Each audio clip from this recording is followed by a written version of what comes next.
자, 이 유럽의 스위스에서 국민 누구에게나 성인은 300만원, 그리고 아동은 78만원을 주자라는 부분에 대해서 한 스위스의 이 단체가 13만 명의 동의를 받아서 국민투표에 붙여졌는데요. 부결됐습니다. 근데 이런 기본소득이요. 자, 국민들 누구에게나 이런 식의 기초적인 생활을 영위할 수 있도록 이렇게 돈을 좀 주자 하는 부분이 시도가 되고 있습니다. 그래서 핀란드 같은 경우에는 여론조사에서 69%가 찬성을 했어요. 그래서 105만원을 줄까 하다가 1인당 66만에서 92만원으로 줄여가지고 시범적으로 한번 시험을 해볼 참입니다. 핀란드 국민의 평균 월 소득은 357만원 정도래요. 네덜란드는 19개 시정부가 시범적으로 이 시행을 2017년부터 하려고 하는데요. 1인 128만원, 부부는 184만원으로 이렇게 한답니다.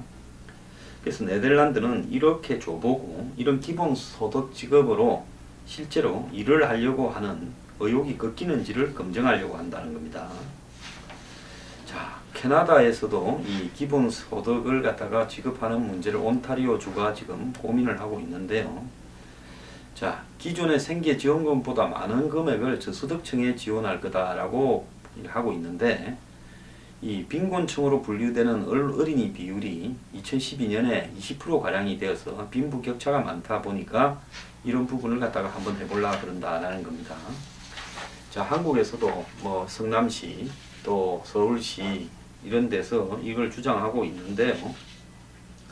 자, 이 부분에 국내에서도 논의가 본격화되고 있다. 뭐 이런 기사가 나왔는데, 본격화되는 게 아니라 이런 부분에 대한 논의는 사회적 의식이나 인식이 굉장히 중요한 거죠. 그 나라예요.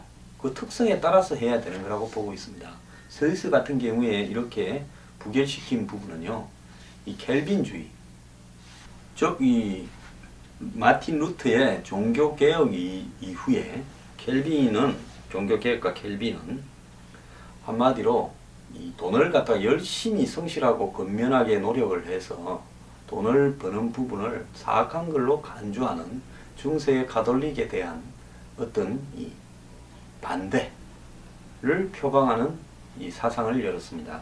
그래서 켈빈주의는 결국 시민들이 자기 직업에 대해서 자긍심을 가지고 그 다음에 창의력을 가지고 성실하게 노력해서 돈을 많이 버는 것이 세속사회에서 실천적인 윤리다. 자, 탐욕적으로 부당한 방법으로 돈을 벌면 안 되지만은 성실하게 정당한 방법으로 노력해서 창의력을 가지고 일을 해서 돈을 많이 버는 것은 그건 신의 뜻에 반하지 않는 거다라고 이야기를 했습니다.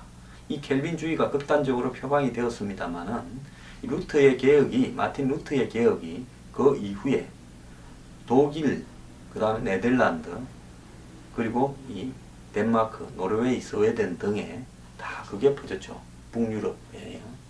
그러면서 오늘날 유럽에서 가장 잘 사는 나라가 이런 켈빈주의와 비슷한 형태의 어떤 개신교적 그 종파가 퍼진 나라들이 잘 살게 됐다는 것은 그 나라에서 특성들과 관계가 있는 겁니다. 그 스위스의 국민투표가 부결된 이후에 300만원씩 준다는요. 인터뷰에 보면 일하지 않고 돈을 벌어서는 안 된다고, 돈을 받아서는 안 된다고, 나는 어릴 때부터 부모로부터 교육을 받았다라고 이야기하는 그런 어떤 투표 참여한 시민들의 이야기들이 대부분 나왔습니다. 자, 국내에서 청년수당, 청년배당 형태로 이렇게 돈을 일부 주는 데가 있는데요. 최근 학계에서 19에서 24살, 24살의 청년에게 월 30만원씩 청년기본소득을 지급하자라는 제안이 나왔는데요.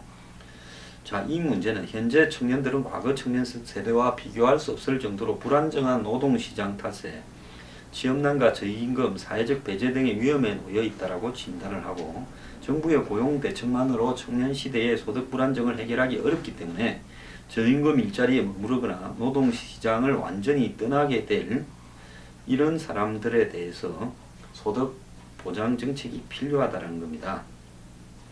통계청의 통계에 따르면 청년 1인 가구의 한 달 생활비가 138만 원인데요. 자, 그런데 최저임금을 받으면서 주 40일 전일제로 일을 했을 때, 그러니까 하루에 8시간씩 5일, 월요일부터 금요일까지 일을 했을 때 한 달 109만 원을 받는 겁니다. 그래서 이런 어떤 30만 원 이상의 그 청년수당을 주자는 이야기가 나왔죠. 즉 최저임금 제도를 마련해 생활비를 충당하도록 시급을 인상해주는 방안이라는 거요. 청년이 고용되어 받는 월급에서 부족분을 임금 보조로 주는 방안, 한 달 생활비와 최저임금의 차액인 30만 원가량을 청년 기본소득으로 매달 지급하는 방안, 이 세 가지를 이야기를 하고 있는데요. 자, 받는 대상이 청년이고, 그 다음에 적정소득의 다가 아닌 일부만 지급한다라는 부분에서 이 기본소득이라고 스위스같이 저를 기본소득이라는 것은 실제로 기초생활을 할 수 있는 전액을 다 지불하는 거고, 이거는 일부만 지불하기 때문에 부분 기본소득이라고 볼 수 있고, 노인들에게 지급하는 기초연금하고 비슷한 부분이죠. 자, 19살에서 24살의 청년에게 월 30만원씩 일괄적으로 지급하면 연간 12조 9천억이 필요하다고 그럽니다. 자, 그런데 기본소득의 개념은 국가가 구성원에게 기초생활을 꾸려갈 수 있도록 현금을 주는 거고, 일을 하는지 여부, 재산을 많은지 적은지 여부에 관계없이 일률적으로 준다는 겁니다. 우리가 처음에 노인청에게 65살 이상의 고령자들에게 일률적으로 기초연금을 지불한다고 했을 때와 비슷한 사고죠. 그런데 국내에서는 청년 실업자, 비정규직 노동자, 영세 자영업자 등의 불안정 노동 계층이 점점 늘어나고 있기 때문에 2000년대 후반부터 이런 이야기들이 나오기 시작했는데요. 지금 취업이 실질적으로 되기 어려운 취업 애로 계층이 121만 명이라고 합니다. 취업을 했을 경우에도 소득이 불안정한 경우가 많은데, 15살에서 29살 청년층의 저임금 고용 비중이 28.1%래요. 근데 15살에서 24살로 해보면 46.1%라는 겁니다. 즉 절반가량이 저임금이라는 거죠. 자, 저는 이 부분에 대해서 이렇게 생각을 합니다. 일률적으로 취업을 했거나 안 했거나, 그리고 또 더 나아가서 소득이 재산이 있거나 없거나에 관여없이 일률적으로 지급하는 방안에는 반대를 합니다. 누구한테만 주느냐요?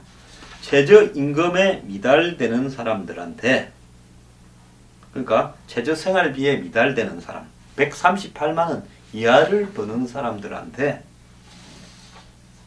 정부가 이런 부분들을 일하는 시간에 따라서 정률제로 지원하는 부분은 고려되어야 된다고 봅니다. 지금 청년 세대가요, 솔직히 말을 하면 환경이 지금보다 더 좋아질 가능성은 제로입니다. 지금보다 더 나빠질 가능성은 100%입니다. 이런 상황에서 청년들에게 모든 것을 전가시키는 것은 문제라는 인식에는 저는 100% 동감을 합니다. 그러면 이런 부분들을 어쨌든 그 사람들도 살아야 됩니다. 살아야 되는데 어떻게 살게 하냐는 거죠.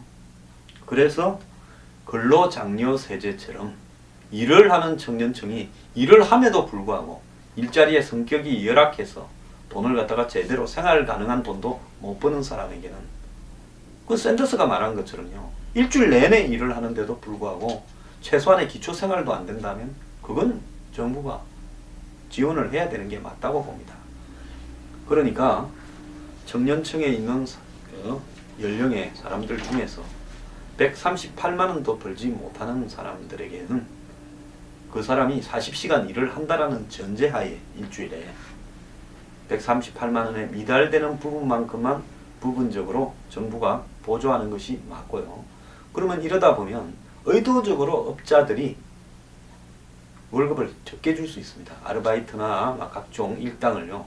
그렇기 때문에 최저임금은 이 전제 조건으로는 엄격하게 준수하게 하고, 최저임금을 준수 못하는 데는 자진신고해서 내가 매월 얼마를 벌고 이래서 최저임금을 못 준다라고 하면서 정부에 차라리 청년 수당 보조금 신청을 업자가 하도록 하고 내역을 다 까라고 하는 겁니다. 그런 것들이 병행된다면 저는 일을 40시간씩 주에 하는 청년들에게는 이런 청년수당을 보조하는 것은 중요하다고 생각합니다. 자, 2008년에 평균 104만 원이던 음식점에서 일하던 청년들의 월급이요, 2014년에 93만 원으로 줄어들었습니다. 이거는 노동연구원 연구원의 보고서니까요. 정부기관 연구원의 보고서입니다. 음식점 및 주점 산업의 특성과 고용구조 변화에 따른 논문에서 나왔는데요. 2008년에 104만 원이던 15에서 29세 음식업 종사자 청년들의 월 평균 급여가 2014년에 93만 원까지 떨어진 겁니다. 참 기가 찬 현실입니다. 같은 기간 최저임금도 못 받는 음식업 청년 노동자의 비중이요, 40.2%로 20.3에서 2배가량 늘었다는 겁니다. 갈수록 월급이 줄어드는 세상에 살고 있다는 것이요, 가장 열악한 이 임금의 현장인 음식 주점업에서 확인이 된 겁니다. 청년 가운데 고교생, 대학 재학생은 둘 중 하나, 50%가량이 최저임금 미달자였다는 겁니다. 전체 최저임금 미달자 중 3분의 1은 학생이었다는 겁니다. 자, 2008년에서 2014년간 음식업 종사자의 연령 추이를 보면 청년 비중이 처음에는 12.9%였는데 23.5%로 10.6%가 상승했고요. 나머지 연령에서는 줄어들었습니다. 자, 이 청년들은 대부분 임시직이나 일용직으로 취직을 했는데요. 자, 청년들이 점점 늘어납니다. 2008년에는 음식점의 20.4%였는데 2014년은 37.8%까지 청년 비중이 늘어났고요. 현재 음식점에서 일하는 청년 5명 중 4명은 임시 일용직입니다. 이처럼 음식업에 종사하는 청년들이 시간이 갈수록 고용불안과 저임금에 시달리게 된 것은 2014년 무렵부터 커피 전문점 프랜차이즈 가맹수가 폭증하고 있기 때문에 이렇게 된 거다라고 해석이 됩니다. 그래서 값싼 대학생 알바생에 대한 가맹점들, 그러니까 커피 가맹점들 숫자가 급증했는데요.